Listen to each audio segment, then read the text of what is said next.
right, good afternoon, everyone. I'm Elizabeth Dawes Gay, and I'm here on behalf of the Black Mamas Matter Alliance.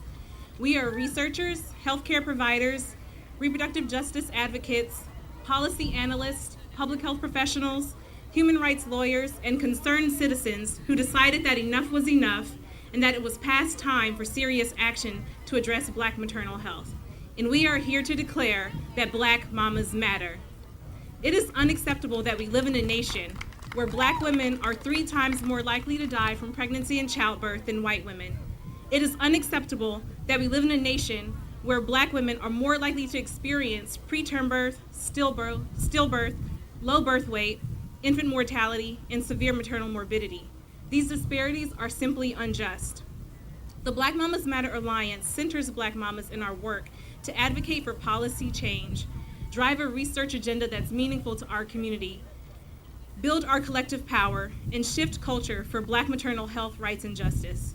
We envision a world where Black mamas have the rights, respect, and resources to thrive before, during, and after pregnancy.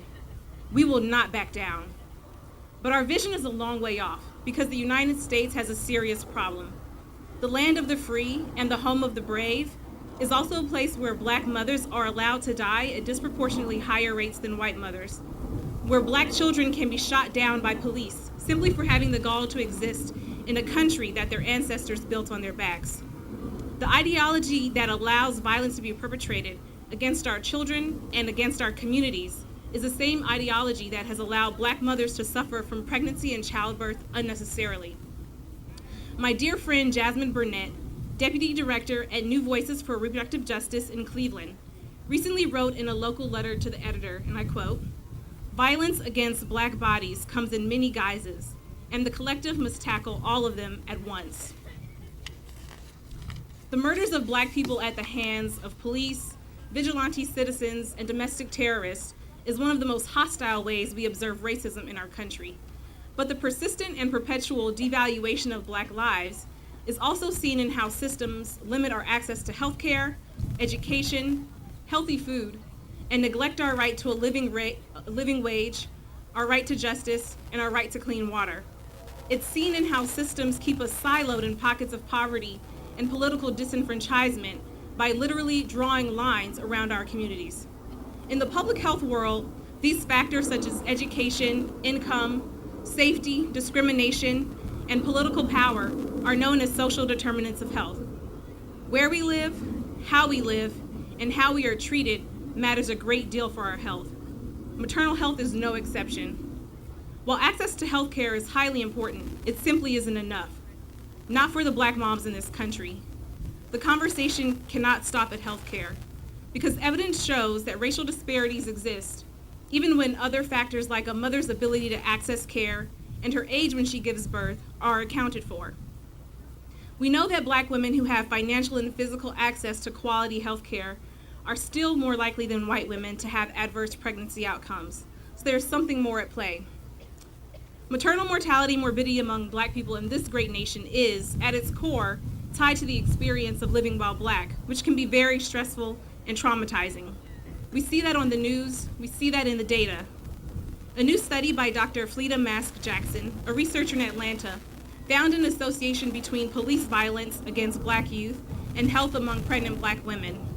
Specifically, Black moms who perceive their current and future children as at risk for police violence are 12 to 13 times more likely to experience depression during pregnancy than those who do not.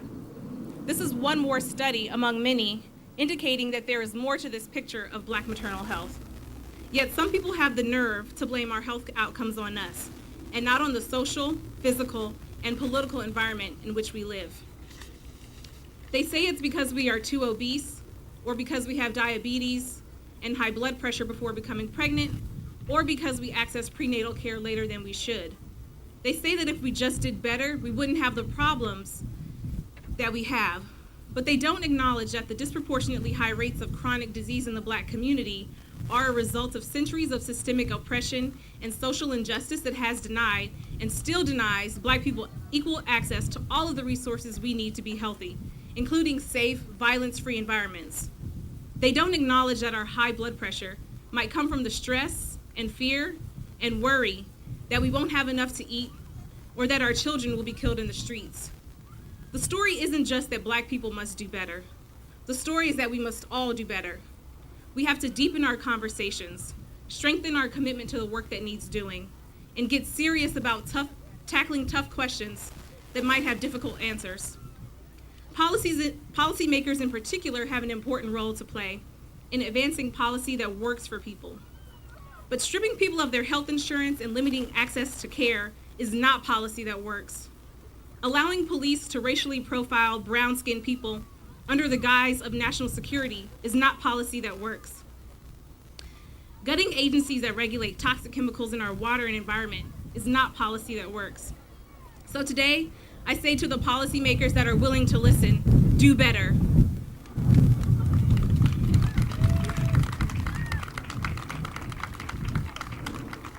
Progress is possible. History has shown us as much.